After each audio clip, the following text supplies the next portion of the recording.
ഇന്ന് നമുക്കൊന്ന് red meat വെച്ചൊരു ബീഫ് റോസ്റ്റ് ഉണ്ടാക്കാം. എങ്ങനെയാണെന്ന് കാണാം.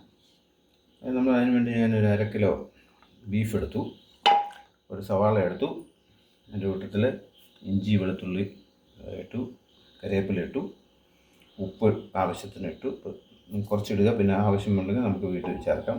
അതിൻ്റെ കൂട്ടത്തിൽ നമ്മൾ മല്ലിപ്പൊടി ഒരു സ്പൂൺ ചേർക്കുന്നു, മുളക് പൊടി ഒരു സ്പൂൺ ചേർക്കുന്നു. നമുക്ക് ഉള്ളിയുടെ കണക്കൊക്കെയാണ്. ഒരു ഉള്ളി, ഇഞ്ചി മസാല കുറച്ചേ ഉണ്ടാക്കുന്നുള്ളൂ. ചുമന്ന മുളക് കുറച്ച് ഇട്ടിട്ട് ഞാൻ കുരുമുളക് ഉള്ളിടാനായിട്ട് ആഗ്രഹിക്കുന്നത്.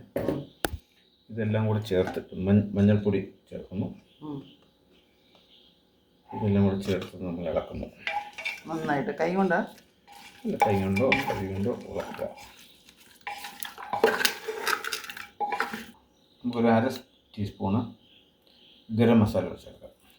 ഓക്കെ, അതിനുശേഷം നല്ലപോലെ ചെയ്തിട്ട് നമ്മൾ കുക്കറിനകത്തൊരു 7 വിസിൽ അടിക്കുക. അതിനൊന്ന് വേവിച്ചെടുക്കുക. വെള്ളം ഒഴിക്കത്തില്ല. അതിനുശേഷം നമ്മൾ എന്നതങ്ങ് പറഞ്ഞങ്ങ് തീർക്കുകയാണ്. പിന്നെ നമ്മൾ കാണിച്ചില്ലെങ്കിലും കുഴപ്പമില്ല. ഒരു അല്പം എണ്ണ ഒഴിച്ചിട്ട് അതിനകത്ത് സവോളയ്ക്ക് വരും ചെറുള്ളി ഇട്ട് കരിവേപ്പിലൊക്കെ ഇട്ട് അതിനെ നമ്മളൊന്ന് വഴറ്റിയെടുക്കുന്നു. ഒരു കപ്പ് വെള്ളം കൂടെ ഒഴിച്ച് ഇതിന് നമുക്ക് കുക്കർ വെള്ളം അല്പമേ ഒഴിച്ചിട്ടുള്ളൂ. കാരണം ഇതിൻ്റെ ഇറച്ചിക്കകത്ത് വെള്ളം കൂടി ഇതിനകത്ത് ഇറങ്ങും. അതിൽ കൂടെ കണക്ക് കൂട്ടിയാണ് നമ്മൾ വെള്ളം കുറച്ചിട്ടേക്കുന്നത്.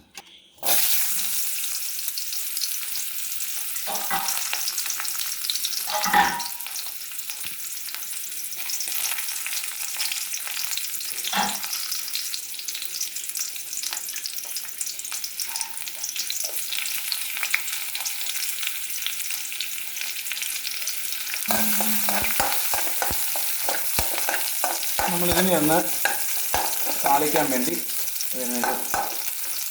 ബീഫ് മസാലയ്ക്ക് വേണ്ടി ചെറുള്ളി ഇട്ടു, മുളകിട്ടു, കരിവേപ്പില ഇട്ടു, പെരുംജീരകം ഇടുന്നു. ഇപ്പം നമുക്ക് ഇതിന് നമ്മൾ നേരത്തെ മീറ്റ് നമ്മൾ ഇതിനകത്തോട്ട് ഇടുന്നു.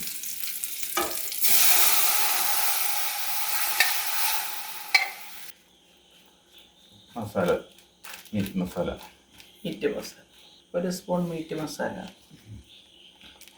ഇനി കുരുമുളക് പൊടി. ശേഷം ഒരു അല്പം അതിൻ്റെ വെള്ളം വെച്ച് പറ്റുന്ന പറഞ്ഞാൽ നമ്മൾ അല്പം കൂടെ ബാക്കി വേകാനുണ്ടെങ്കിൽ ആ വെന്തുപിടിച്ചതിന് ശേഷം നമുക്ക് കുരുമുളക് ചേർക്കാം. കേട്ടോ, ജൈവസ്വാർജ ഉണ്ടാക്കിയ ഒന്നര ബീഫ് റോസ്റ്റ് എങ്ങനെ ആയിത്തീരും നമുക്കത് കാണാം.